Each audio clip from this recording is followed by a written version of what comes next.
এই স্তূপটা দিচ্ছে।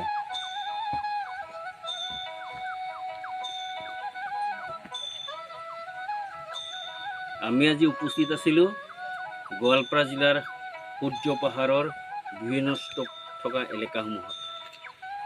পাহাৰখন প্ৰকৃতিৰ সৈতে শিলৰ মূৰ্তিবোৰৰ সৈতে আজি একাত্ম হোৱা খুবেই এটা আনন্দ লাগিছে।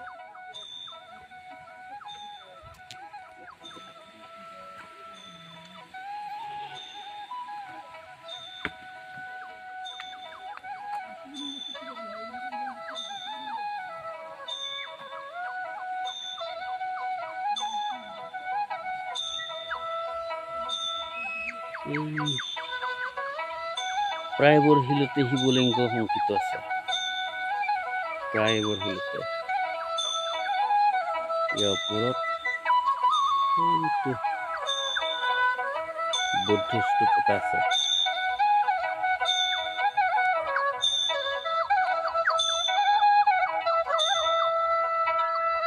খুব হৈ গৈছে, এইবিলাকো এটা স্তূপ হিচাপে কাটিছিল।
আমি এইবার বৌদ্ধ স্তূপ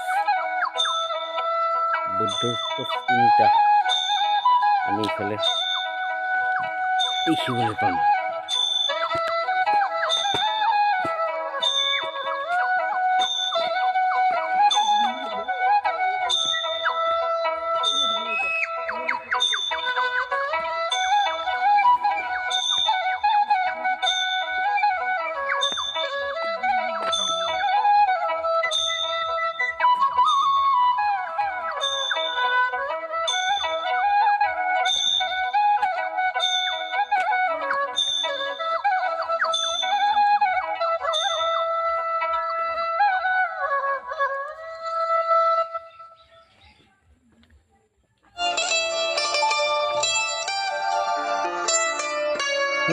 তিনিটা বৌদ্ধ স্তূপ আমি দেখিবলৈ পাইছোঁ ইতিমধ্যে।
এইকেইটা হ'ল বুদ্ধ স্তূপ। এই তিনিটা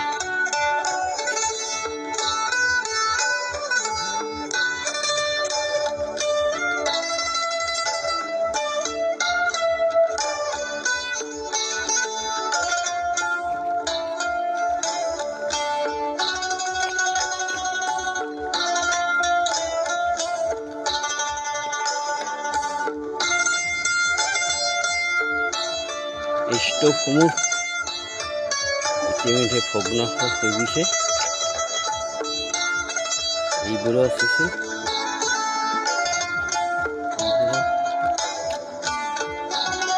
ভগ্ন হয়।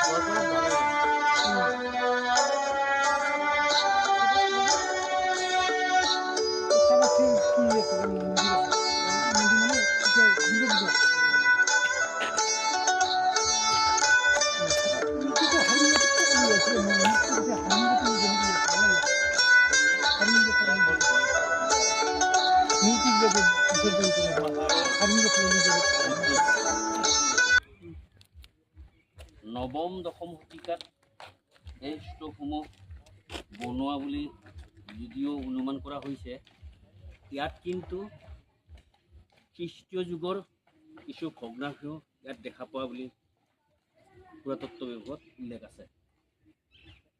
নৱম দশম আৰু ষষ্ঠ শতিকাৰ এই ভগ্নাশেষ বুদ্ধ স্তূপসমূহ গোৱালপাৰা জিলাৰ শ্ৰীসূৰ্য পাহাৰৰ এলেকাত আমি দেখিছোঁ।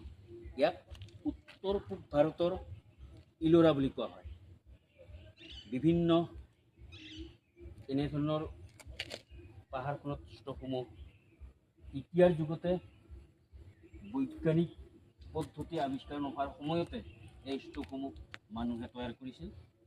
যথেষ্ট আজিও অক্ষতভাৱে এই স্তূপসমূহ আমি দেখিবলৈ পাওঁ আৰু যথেষ্ট দৰ্শনাৰ্থী আহি এই স্তূপসমূহ দৰ্শন কৰি যায়।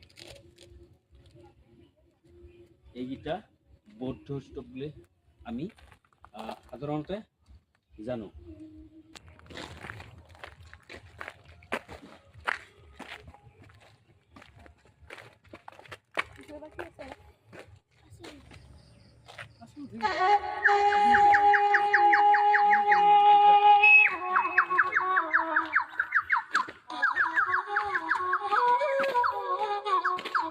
আমি বুদ্ধ স্তূপৰ পৰা নামি গৈ আছোঁ আৰু ইয়াত এটা বান্দৰে আমাৰ পিছে পিছে আহিছে। খুব সম্ভৱ সি খাদ্য কিবা আনিছোঁ নেকি ভাবি সি আমাৰ পাছে পাছে আহি আছে। ঠিক আছে,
বিষ্ণুযজ্ঞ মন্দিৰ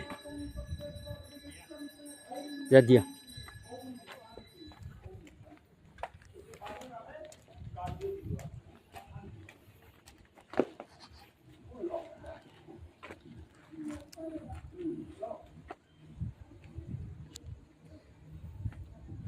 ৰাজাদিনীয়া ধনী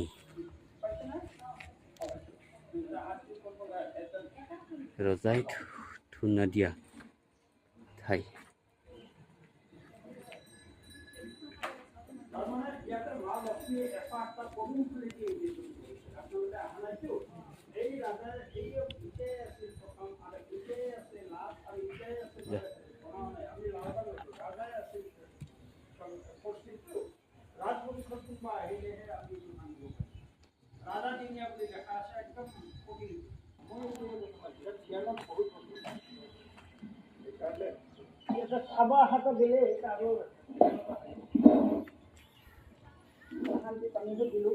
ओम हरदं शिलं देवेन्द्रं वडमंगलं वडरं सुंदरं प्रसन्नस्मदगंडलिप्त सदुपवल्लिल ओम गंडस्थलं दन्तहतं विदरितादिरुचिरं सन्दूर सभाकडं वन्दे शैलसुतासुतं गणपतिं सिद्धिं पदं कर्मसु ओम विघ्नं कुर्मे नित्यं विघ्नं जपति हन्यं तत्र इत्यार्थं निपदन्तं समस्ततेयमपदन्तं महाकयं तत्त्वकं फलं सन्निभं वदस्कजाननं विघ्नं नाशं पदं देवं हरं गणमामहम् ओम गणेशदेवताय नमः ओम गणपति गणानां